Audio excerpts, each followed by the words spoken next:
Good morning, and this is the prequel to the In Jesus' Name series.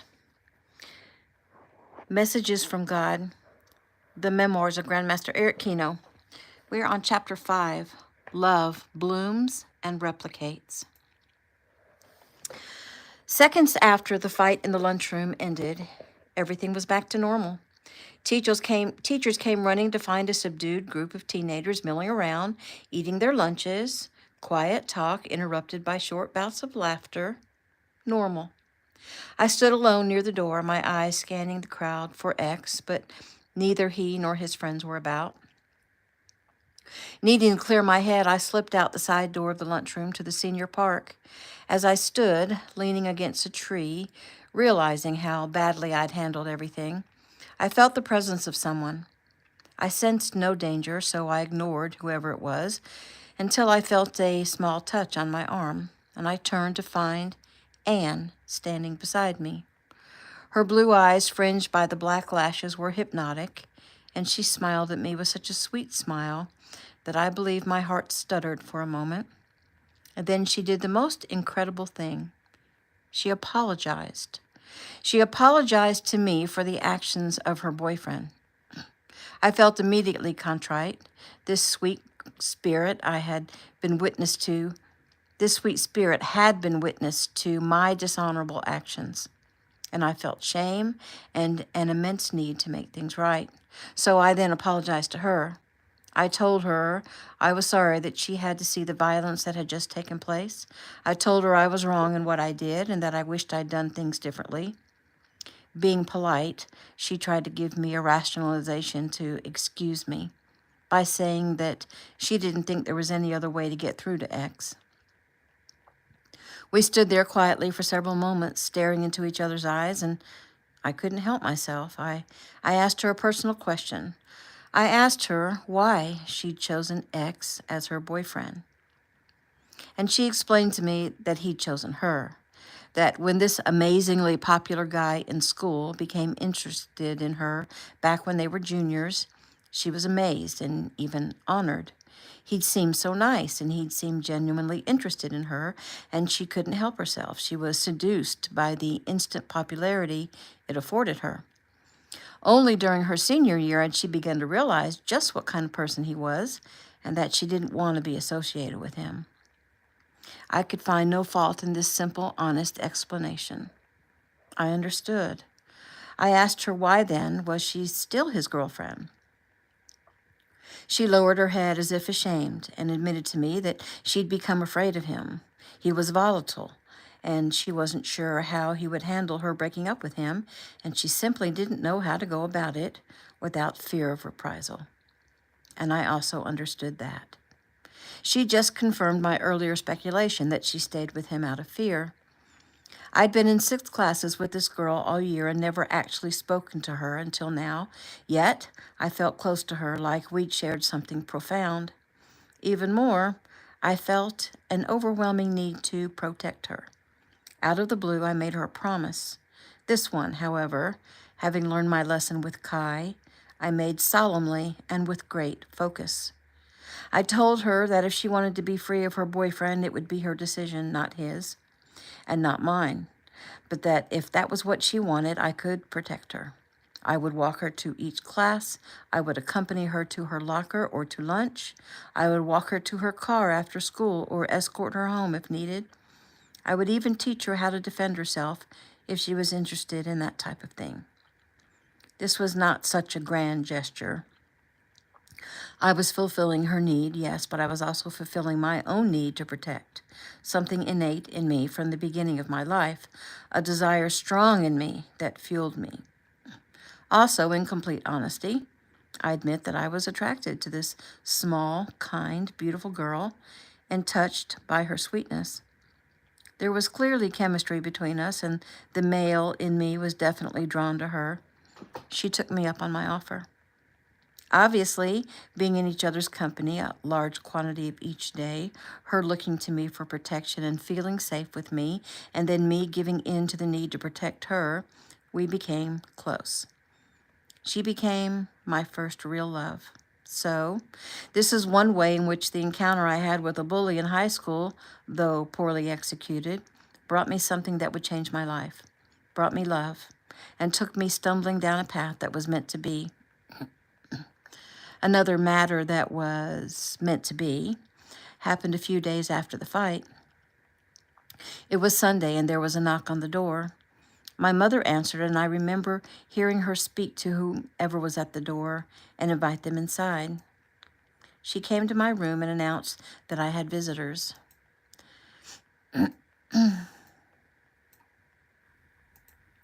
I entered our living room and found two strangers. One, just a kid.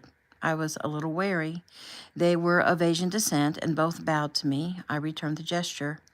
Then the older one offered his hand and introduced himself. His name was Justin Lee.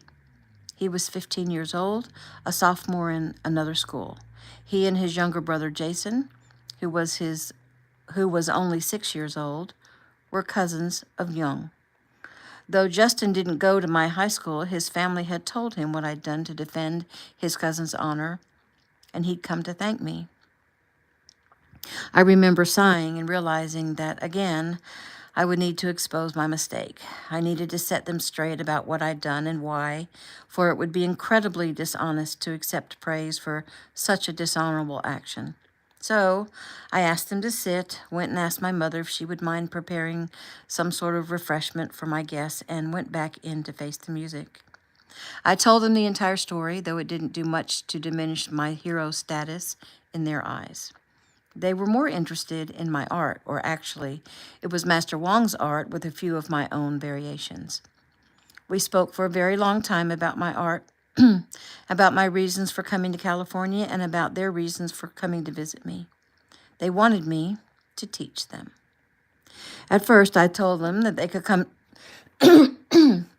At first, I told them that they could come to Master Wong's school, enroll, and a very fine teacher would teach them. But they insisted it was me they wanted to learn from.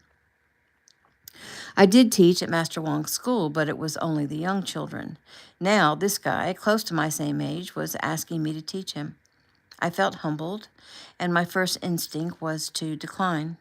Yet there was also the voice that was always close by, my eternal family member who said, yes, this is exactly the correct path for me to take. I promised the brothers I would seriously consider what they were asking of me, and they took their leave. Once I closed the front door, I turned to find my father behind me, his eyes searching mine. He asked me if there was something I wanted to tell him, and I realized that he'd overheard some of the conversation I'd had with Justin. I sat down with my father and told him everything that had happened, told him of my frustration that I couldn't be everywhere at once to protect my friends, told him about my poor choice to fight X, told him about Anne, and told him the reason for Justin's visit. He listened without interruption. He listened with kindness in his eyes. I think he was sad for a moment when I told him of the decision I'd made to fight. I remember thinking that my father was such a good man, that he was a good father, and that one day I hoped to be as good with my own children. But mostly I remember feeling bad that I had disappointed him. My father was never quick to anger. It seemed he realized that there were always two or more sides to every story, and he waited to gather all information available before he acted. He taught me this listening, this waiting, was a marvelous tool to use if I truly wanted to help someone. It reminded me of what the man in the cave had said, listen completely until I'm sure I've received the entire message. My father also jovially let me know that waiting to gather all the information will keep one from sticking one's foot in one's mouth. We discussed alternative ways I could have handled the situation with X. I shouldn't have confronted him publicly. Still, I didn't have to bury my head. What would have been a good alternative would have been to speak to him privately, get into his head, try to understand his mind, figure out from where this violence emanated, and then teach in small doses. Be a light. Do not pass judgment. Be a light. My father forgave me. He always forgave so easily. He told me he hoped I had learned from my experience, and then he moved on. He didn't feel the need to drive home the error, for he understood that I knew very well what mistakes I had made. He did warn me, prophetically I might add, that the consequences for my actions may be long-reaching. Then he said something peculiar. He told me I could indeed be everywhere at once. I laughed because I thought he was joking. However, he was not.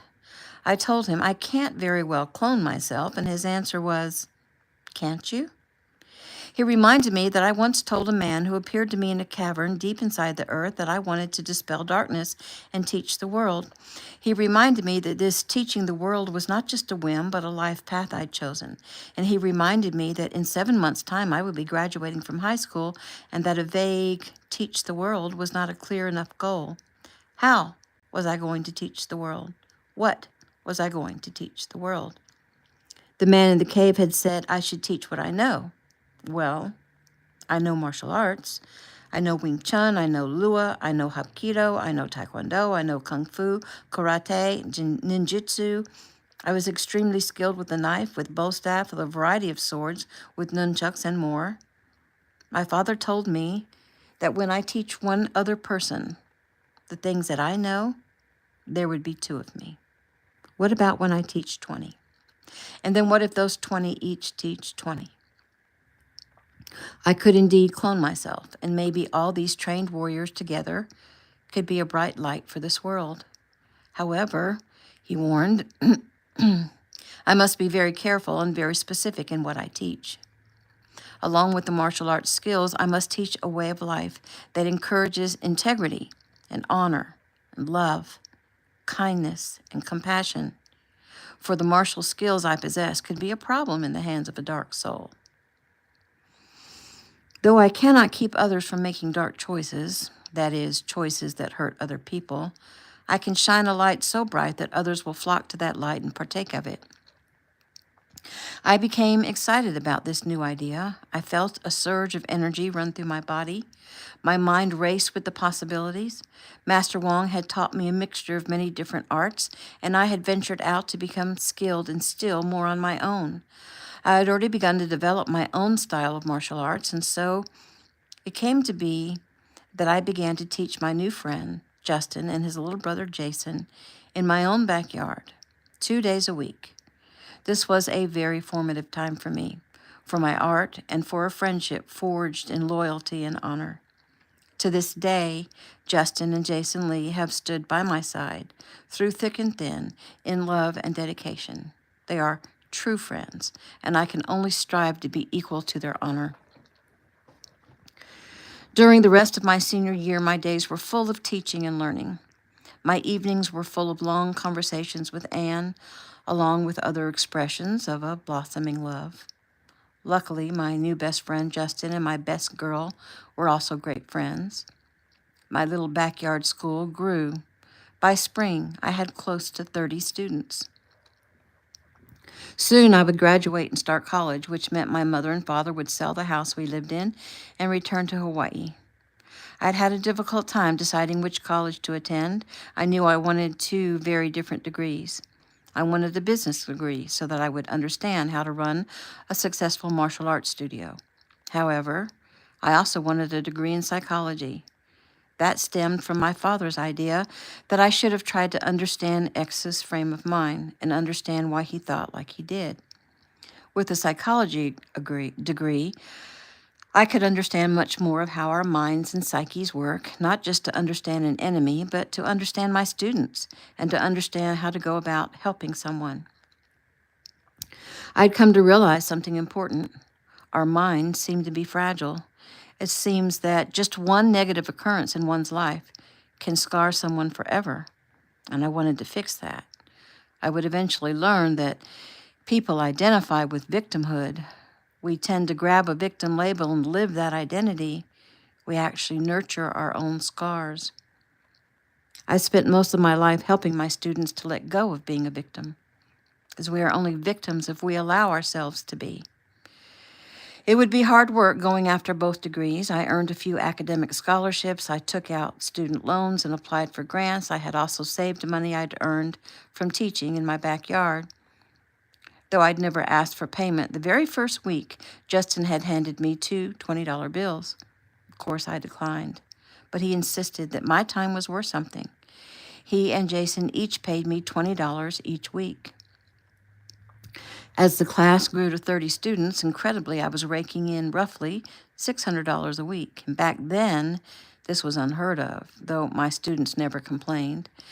They reminded me that I had worked hard and trained hard for years to be capable of teaching them, and that my knowledge was worth much more than what they paid. I vowed to be worthy of their ideals. As my father had advised and Master Wong had echoed, I not only taught them fighting skills, I taught them about meditation, about living nobly and cleanly, about honor, and about protecting the innocence of the world, about prayer. Though I never preached, I let them know my belief in God and His Son, and about prayer and using meditation to quiet the mind so that we can hear God's answers, because He does indeed answer. Notwithstanding, as time for graduation drew near,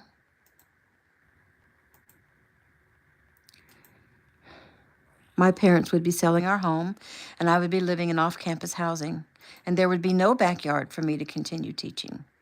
So I went to Master Wong to ask if I could possibly use one of his studios, even rent it from him so that I could continue teaching my friends.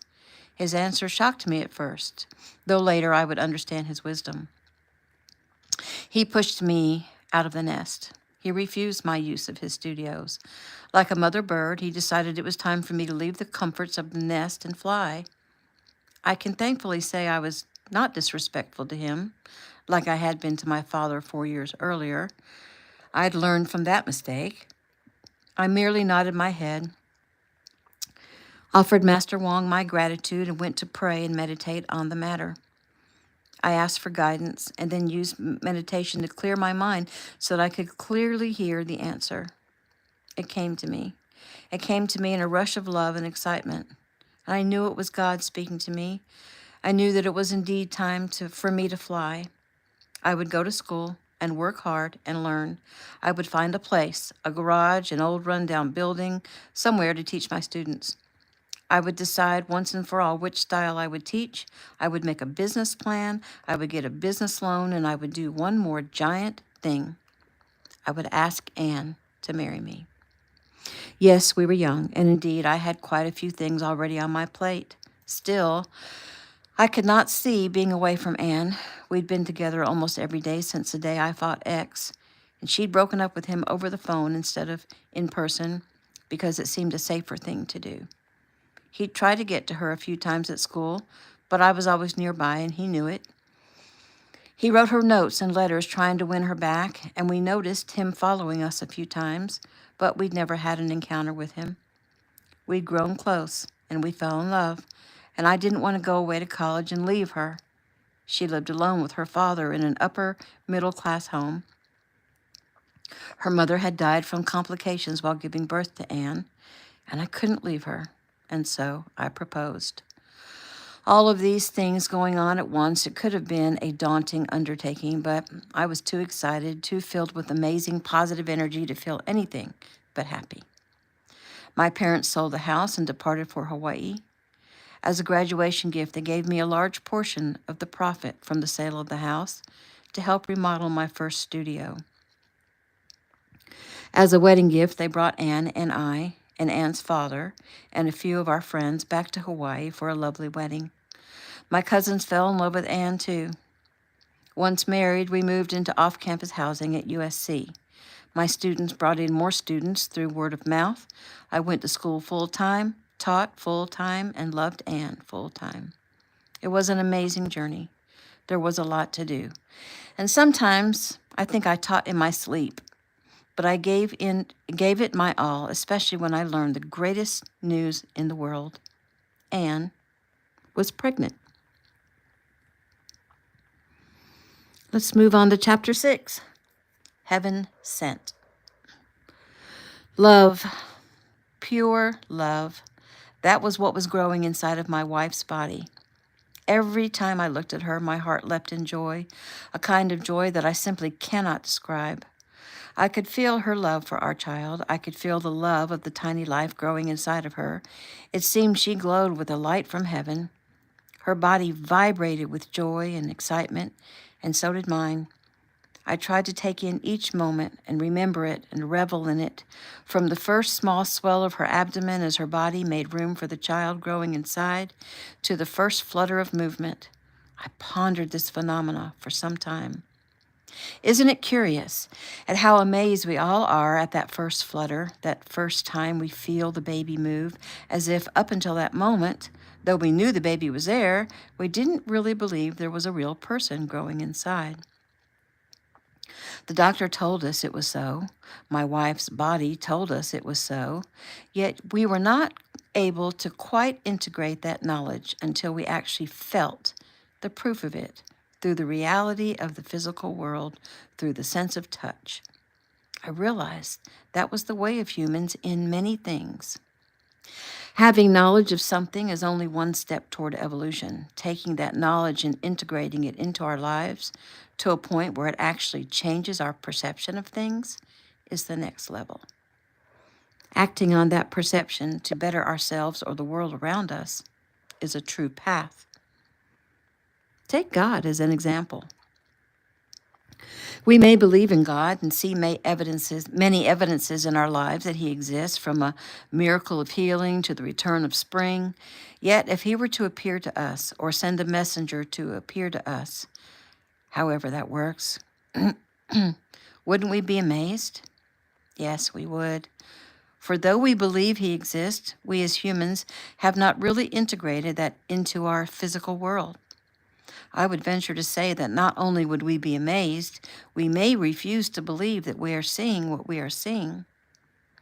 I have been blessed to have actually seen, heard, and felt in physical form proof of life far beyond what we know here on this earth.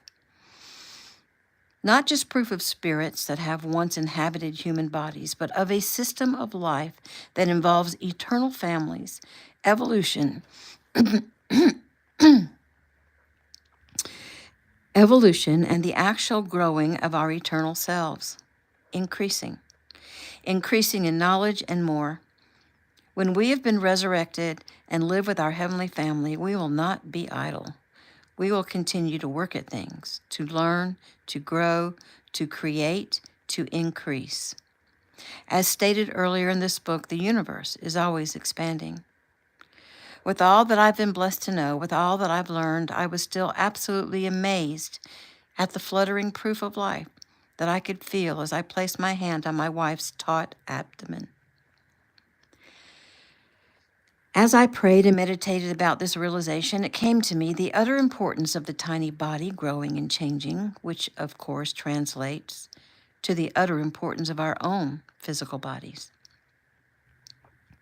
Our bodies are essential, crucial, and significant because they are the point in this world in which the spiritual meets the physical. They are the point, the origin of true life, where spirit and physicality meet and intertwine. My spirit is focused into my physical body, just as the spirit of my child will be focused into the tiny body growing inside its mother. This, to me, this birth of a baby, this bringing of new life, is a most amazing event, a union of spirit to physicality, a joyous event, and definitely something that brings both reverence and celebration. It is sacred. How we are able to focus our bright, free spirits into this physical body, I don't know. I can't remember. However, I do know that we do it willingly and with a plan in place, and that plan being something that will either serve others or will help ourselves to learn and evolve, or both.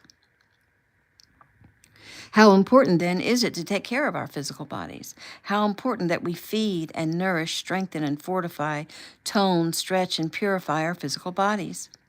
If we do this, how much more will our spirits be able to soar, to make that connection with God? As you may have heard said many times, my body is a temple. These days, people say this almost as a source of humor.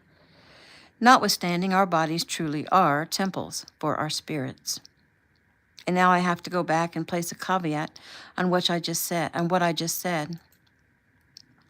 We cannot get so involved in our physical bodies that that they take precedence over the spiritual. Our bodies are important, but they are mortal, and though we need to take care of what God has given us, what happens to our physical bodies is not as important as what happens to us spiritually, which is what is in our minds, in our thoughts, in our I-ness. How do we know we have integrated or assimilated this information into our minds, into our lives, where it changes our perception and sets us on a certain path? We know when we start to love, appreciate, and take care of our own bodies. It doesn't matter if we start this when we're young or if have used and abused our bodies and suddenly want to change. Change is good. It's never too late to make changes. It's never too late for anything. From the moment we decide we would like to hone our bodies into a tool to reconnect with God, it has begun. Every single thing that exists began with a single thought. God created the world beginning with a thought before he spoke the word. Many people are interested in what I've taught my students, the literal instructions I give them to begin to hone their bodies and minds when they first come to my school. I give my students a handbook of some of the disciplines I expect. Because so many people have asked me what is in that handbook, I made it available as a book, the Kino Martial Arts Student Manual, a guide for everyday living with purpose, is a short, concise list of instructions I give to all my students when they begin training with me. To make it available to the public, I had to add a few things like a title and explanations as to why I ask certain things of my students, for the public does not hear my explanations in class. I believe in stretching my body and mind as much as possible, realizing, assimilating, and integrating the connection between spirit and body during the course of Anne's pregnancy gave me new incentive to not only bring my own body and mind to new heights, but to help my students do the same. Most importantly, at that time, to help Anne do the same. There were so many things sweet Anne had to endure: morning sickness, backaches, swollen ankles, and simply the changing shape of her body. It seemed to me like a great sacrifice she was making, and I was so very grateful to her. Along with all the other literature about having a baby, I decided I would study and learn about the physiology of a woman's body as she went through pregnancy. I bow to them, these women warriors who do this amazing thing, who unite with God to reproduce life. Procreation. What an amazing process. I wanted to be at my wife's side at all times, helping her, taking care of her, but I had school to attend and I had classes to teach in order to keep a roof over our heads. Anne, though, did not complain about all the hours I was gone, and fortunately, from her 5th month onward, she wasn't alone, because my mother came to stay with us. Anne needed a mother, and my sweet mother was more than willing to step in. I haven't mentioned much about my mother yet. I saved it for this time, this part of my story where I discuss the sacredness of motherhood, for it was this time when I truly began to appreciate her. My mother was a quiet person most of the time, unless something got her riled. We all tried to keep that from happening. I didn't understand how the woman who was my mother could be so quiet, so kind, so sweet, and so strong at the same time. She worked hard on our farm. She could do anything, take care of any chore just as well as the men. Yet when I was sick, she was the most gentle angel on the earth. Her sweet spirit had such a light about it. I thought she could literally heal me with a touch of her hand to my head. It was this same sweetness and compassion that she brought to Anne during her trying time. I am ever so grateful that I had my mother there, that she was a type of mother I could turn to, that no matter what, I'd known she would be there for me, for Anne, and for our child. Although she was there for Anne, she did not seek to take away any special moments from her. How my mother could be such a strong presence and at the same time be so non-intrusive is beyond me. I see it as an art form, and though my mother has now passed on to a world I don't remember, I know she's watching over me as I write these words, and I know that she knows how grateful I am to her for taking such loving care of me. The baby was due to be born in the spring. About 6 weeks before the birth, Anne and I took a short walk from our apartment down to the corner store. We splurged and bought ice cream sandwiches and had a seat out on the bus stop bench. We sat quietly together, eating and staring up at the sky as it began to darken and the stars blinked on one by one. We talked about the baby to come and wondered if it would be a boy or a girl. Back during those times, ultrasounds were only performed if there was some problem anticipated, and therefore people didn't know the sex of their child until it came into the world. As we sat there eating and talking, what appeared to be a shooting star flashed brightly above our heads. Strangely, it didn't streak horizontally across the sky like one would normally see, but it came straight down right in front of us, vertically, as if it simply fell from the sky. Anne was very excited about this, and of course talked about it being a sign from heaven concerning our child.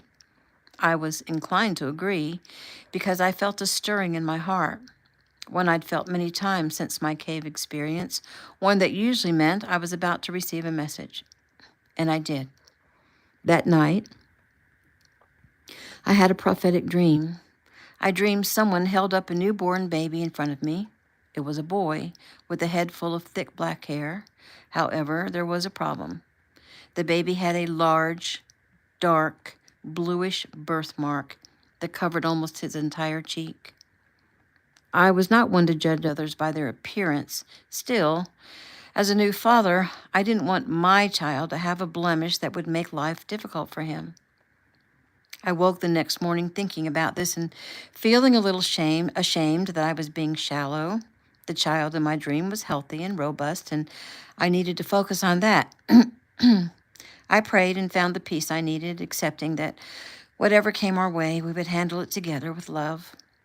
Finally feeling peaceful about it, I told Anne of my dream, and she had no problem with what I told her, for this was her child, and she would love him and help him, no matter what problems may arise. Ah, my Anne. Her heart was pure, and my love for her grew daily. And so it was that 6 weeks later, in the spring, in May, Anne gave me a most precious gift, a son, Eric Kino, Jr., whom we fondly called Ricky. It had been a long labor and difficult birth for Anne. After 30 hours, the doctor decided they would try the use of forceps before turning to delivering the baby by cesarean. The forceps worked, however. They left a large bluish bruise on my son's cheek. And I realized that this was what I'd seen in my dream, a bruise, and not a birthmark or a disfiguration. It would fade, and indeed it did. This was a huge lesson for me as far as interpreting signs and messages. I must stay open-minded and never draw conclusions. Things can be interpreted many different ways. I must make a bigger deal about the shooting star and a dream that actually came true. So many times we have miracles in our lives and we treat them as inconsequential. We shrug them off as some strange experience, some coincidence, and push them aside. I've been guilty of this very thing. I finally, however, arrived at the place in my life when I fully came to understand that these types of things were amazing and wonderful and a blessing. And these amazing things that were as simple as a strange shooting star in a prophetic dream, they were a gift, a touch on the shoulder, so to speak, to remind us that we are not alone, that there is much more to this world than we know, and there are things beyond our scope. They are a reminder that God is very much mindful of us. These small things are a clear affirmation of something more, and if we are intellectually honest, we cannot merely chalk them up to coincidence. If we continue to take for granted these small gifts, the thought to turn right instead of left and you avoid an accident, the inkling to call a loved one in their time of need, if we continue to take these things for granted, we will surely lose the connection. So be amazed, be grateful. Glory in your connection to God. It is a big deal. It is indeed consequential. Since my experience beyond the waterfall on the island of Kauai, I became more and more intuitive, or what some would even call psychic. Not that I could predict the future or know what someone was about to say. Still, I found that I could sense things, a disturbance in the force, so to speak. Sometimes I could sense a happy disturbance, like something good is about to happen type thing.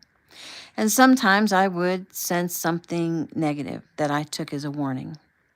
Sometimes I had dreams of things to come, like the one concerning Ricky's birth. On a few occasions, I'd have visions, a quick flash, a scene of some sort, sometimes almost too fast for me to be able to perceive what I'd seen. This sense that I developed is one that every single person can develop. It comes through the connection to God, the most important concept that I'm teaching in this book. This connection that aligns us with divine energy makes us more aware of our own feelings and energy, and also of the energy around us. We become tuned to a little bit of that higher frequency. It happens when we teach ourselves to listen, to let go of any judgments, and simply observe, an ongoing lesson for myself. Ricky's birth was an extremely high energy time for us. My extended family, including all of my cousins, came to visit. Justin Lee and most all of my students threw a giant party. We were extremely grateful for the numerous gifts.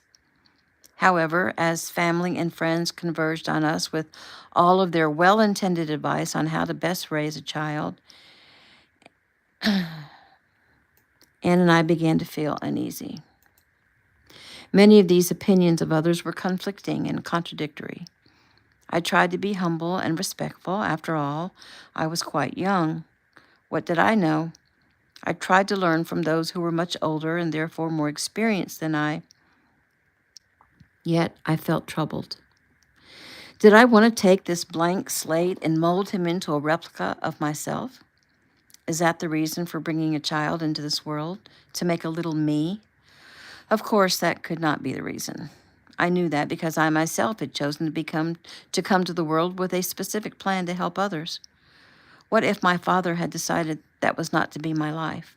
What if he decided that I was to remain on the island, stay to help on the farm, find an island girl, get married, and have kids to help work the farm? What if he had insisted I become another version of him? My father was wise enough to understand that my path on this earth would be one of my own choosing. I needed to at least be as wise as my father. I must not force my own opinions, my own lifestyle, even my own spiritual beliefs on my child, or so I thought.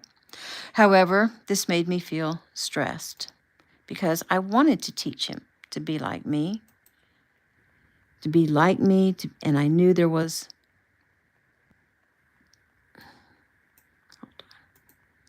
I wanted to teach him to be like me, and I knew there was a block. I needed more understanding. I prayed by first giving gratitude for my son, for my wife, and for my life. I asked for guidance and enlightenment, and then I meditated, which means I listened. If one can quiet the mind for only a short time, we will be amazed at what information will begin to flow through our human brain. Quiet down all the mind chatter so that we can hear God. My meditations are nothing fancy. No fancy mantras or words are used. I merely concentrate on nothing but my breathing. Of course, my mind wanders because I am merely human, though as soon as I realize my mind has wandered, as it has many times, I merely bring it back to my breath. I concentrate on the feeling of the air as it rushes through my nostrils into my lungs and then changes direction and leaves my body. I do this at least twice a day, every day. So I focused on the question of how to best raise my son. An entire week elapsed, and I almost gave up.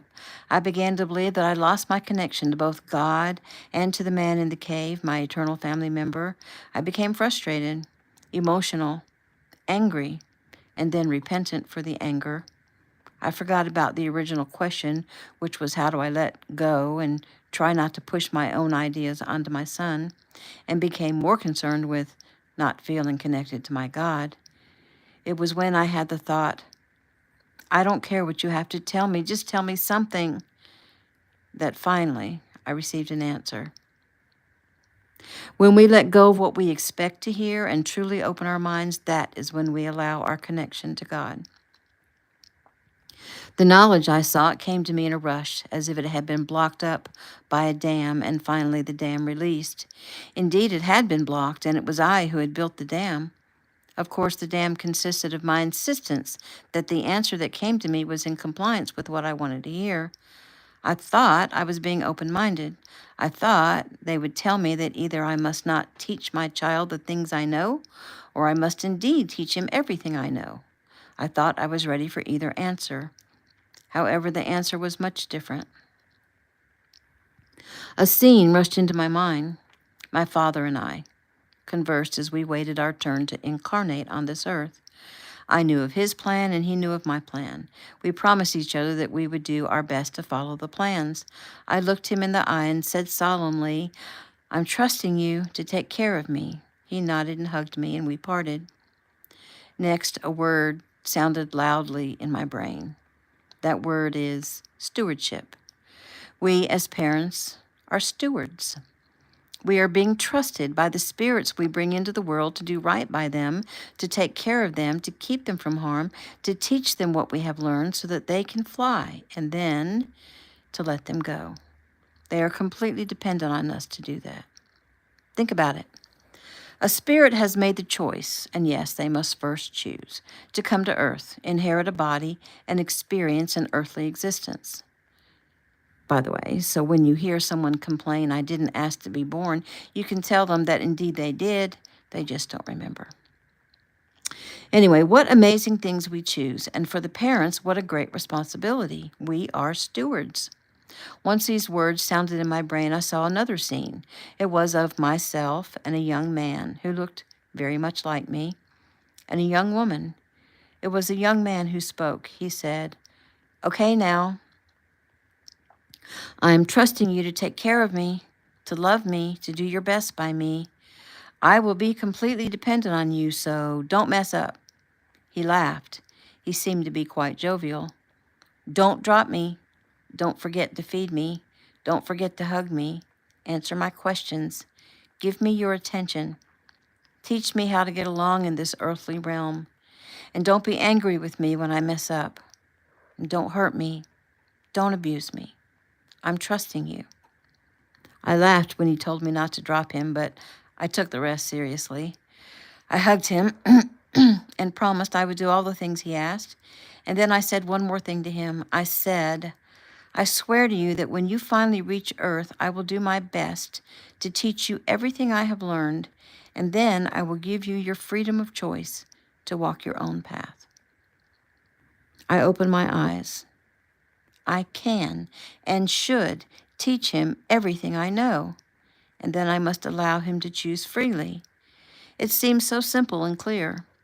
I rose from this meditation and prayer and vision and went to my son's bed and scooped him up and sat on the floor with him cradled in my arms. He opened his large brown eyes and he stared at me.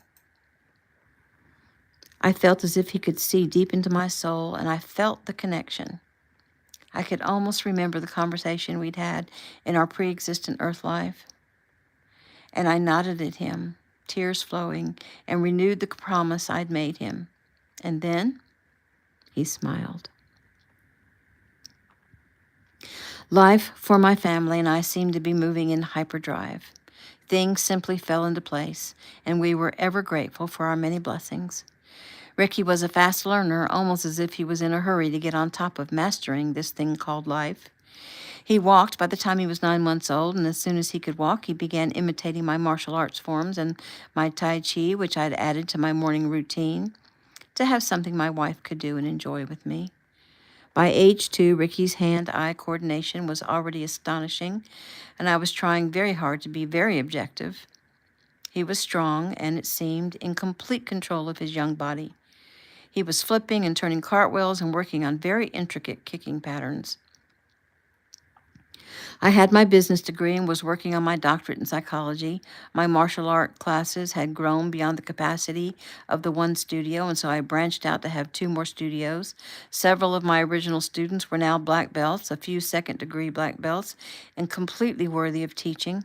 I was exceedingly specific in how and what they would teach, and my friend Justin, now a second year law student, was very helpful in making up business plans, guidelines, credos, mottos, mission statements, and also taking care of the legalities of the business. Kino Martial Arts began to draw some attention. Two of the studios were in the greater Los Angeles area, and we attracted some Hollywood stuntmen and martial arts choreographers. That was great for business. The third studio was a little farther out, south, closer to Long Beach. One of my original students had come all the way from there to study with me and was convinced that we could make a studio extremely prosperous in that area. He was right. It became my largest and one of my most profitable studios.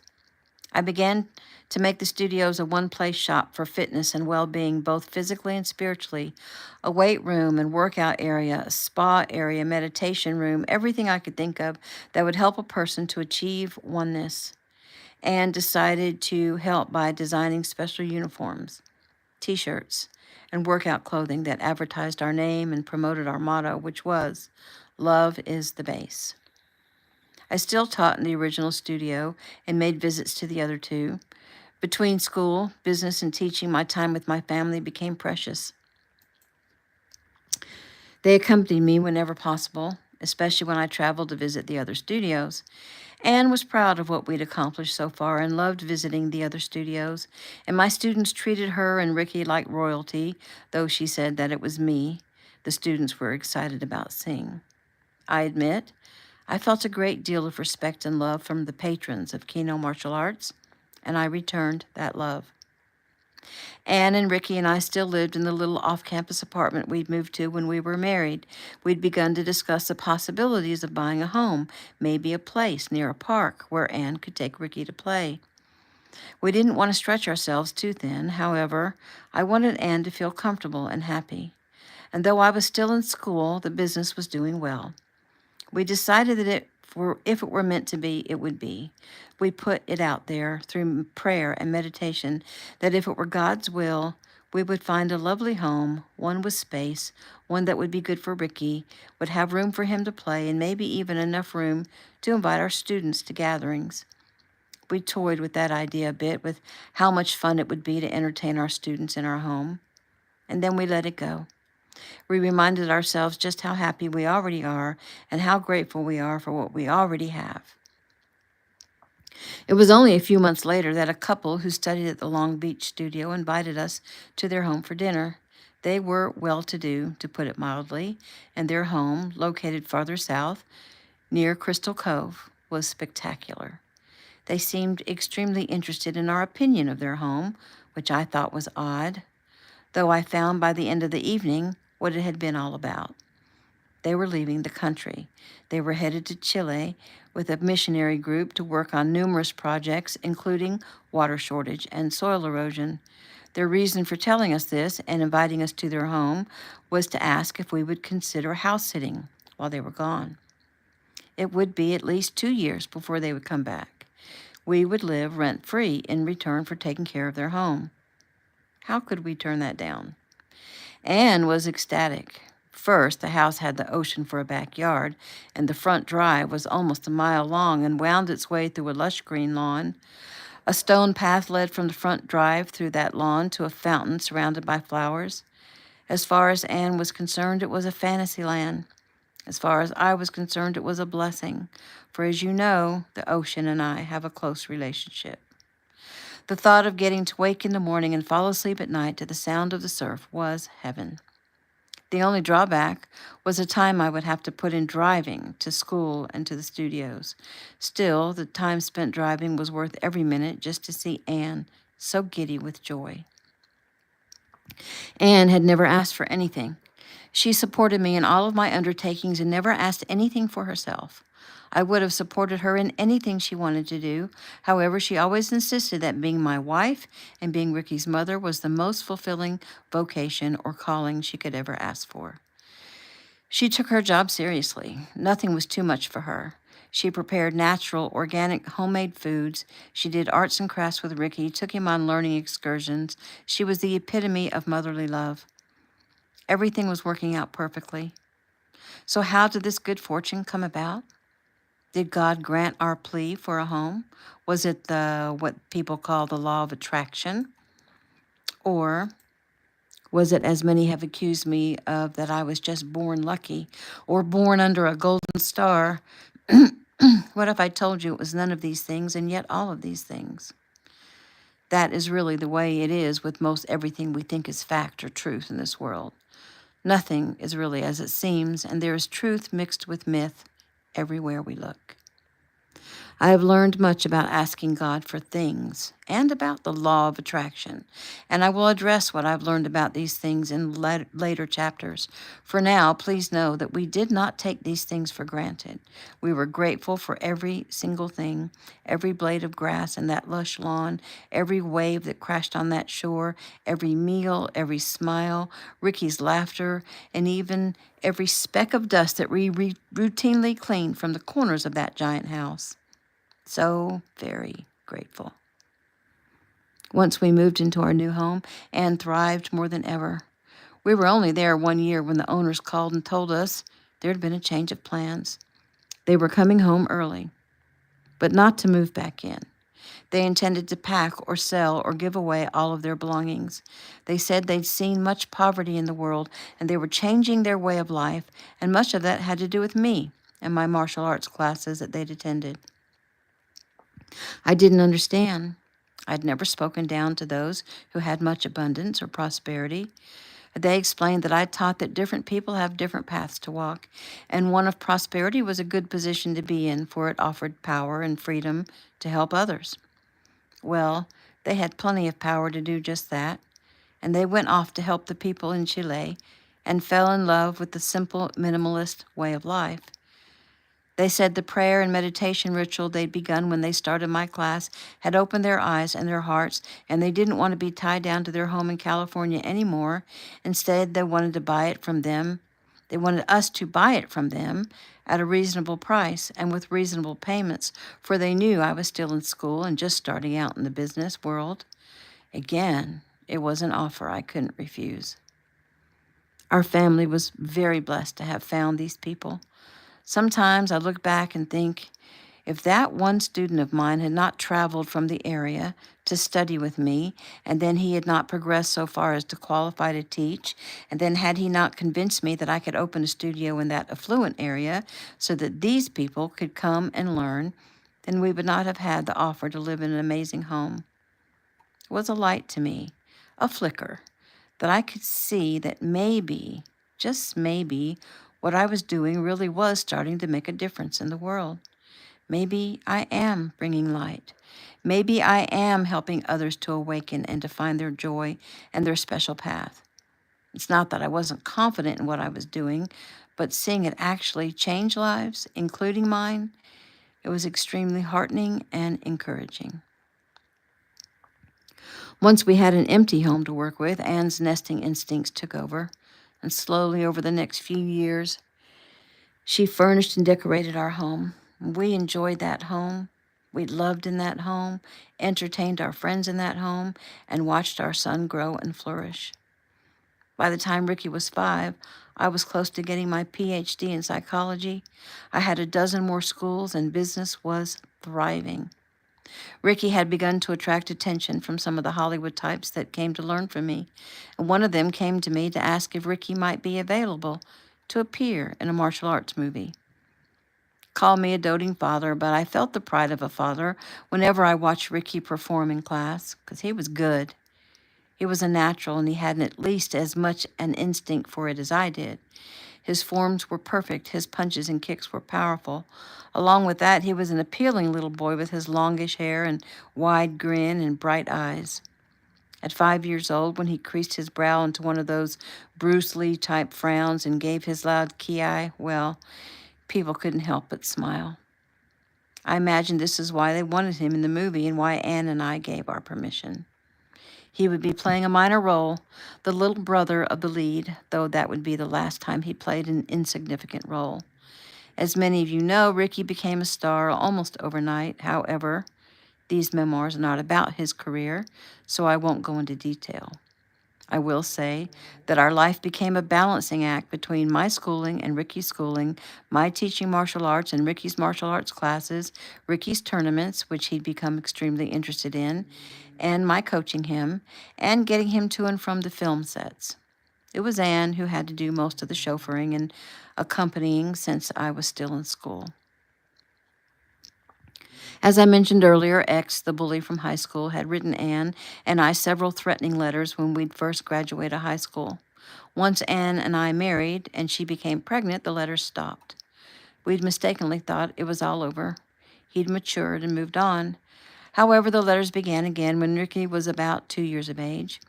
Now, with Anne having to travel long distances, carting Ricky around when I wasn't able to be with them, I made the decision to hire a bodyguard to accompany them.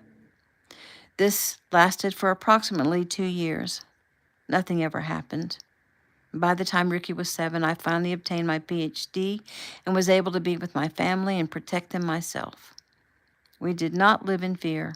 However, I did keep shields around my family, shields of the white light of Jesus Christ as protection for us, yes, and even for X.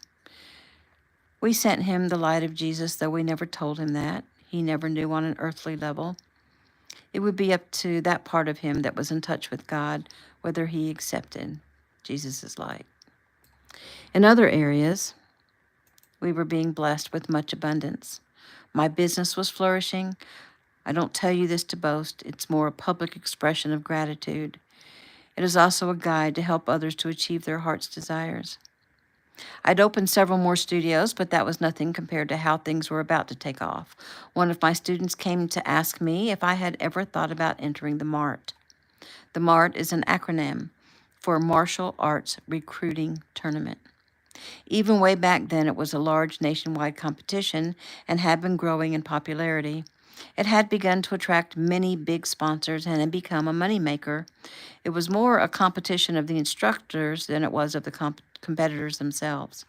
An instructor was to take a student with very little experience, one who was only of a middle-ranking belt in their art, and turn them into a black belt in 1 year's time.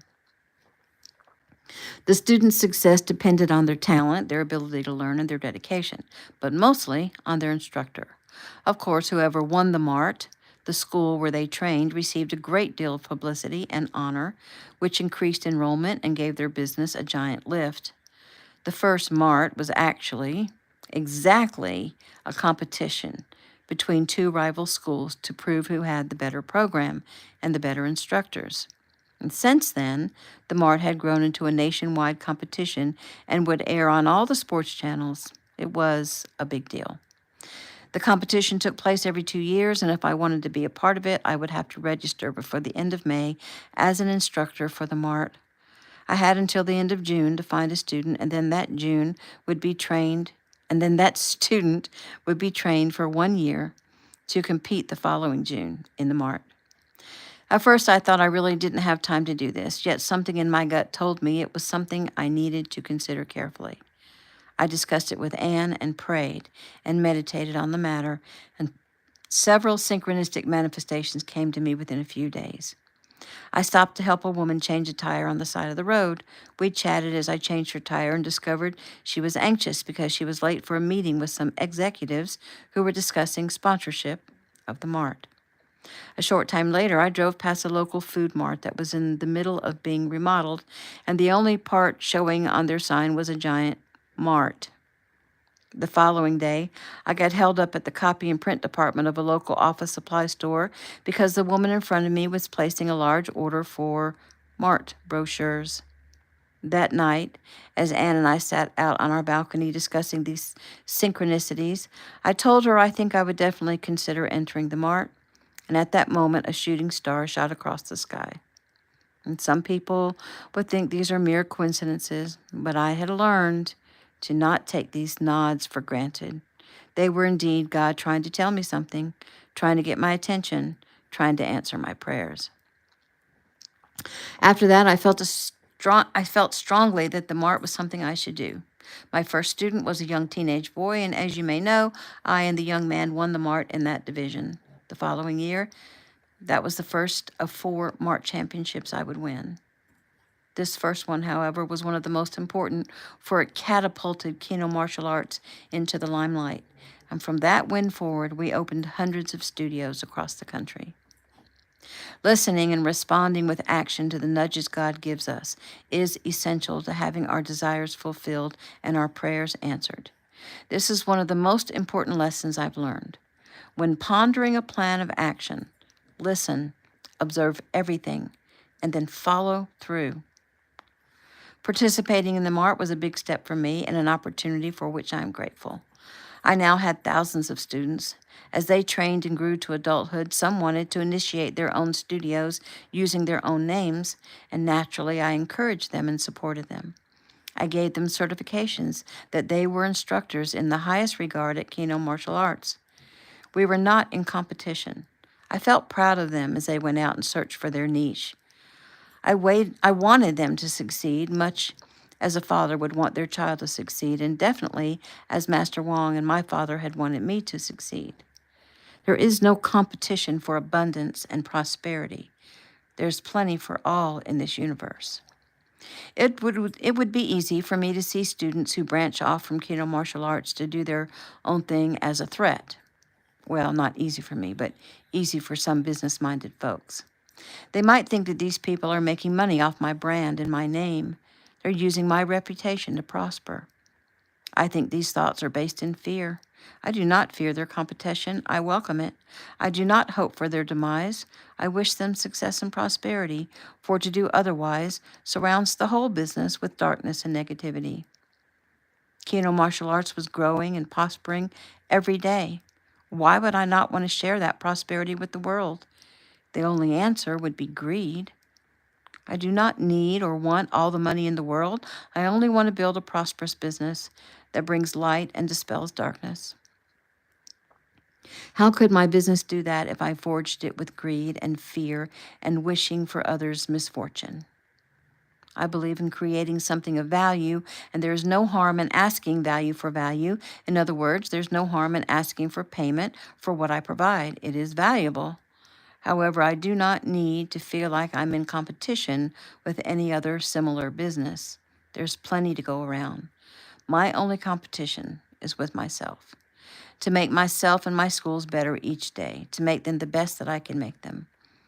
My goal for my business is to learn and improve and to surround it with honesty, integrity, and light. Running my business in honesty, love, integrity, and light attracts those same things to me. If I run my business in fear and darkness and suspicion, then I will most certainly attract those things to my business. I do not want to attract those things. Not that I haven't made mistakes and done just that. Undoubtedly, I have. I've made huge mistakes. When I do and figure out that I have, I've learned to forgive myself, make amends the best I can, and start over. Many people have asked me, how do I start over? Well, the answer is simple. Always, always go back to the basics. The very basics. Breathe, pray, meditate, stretch my body, open my mind, and listen.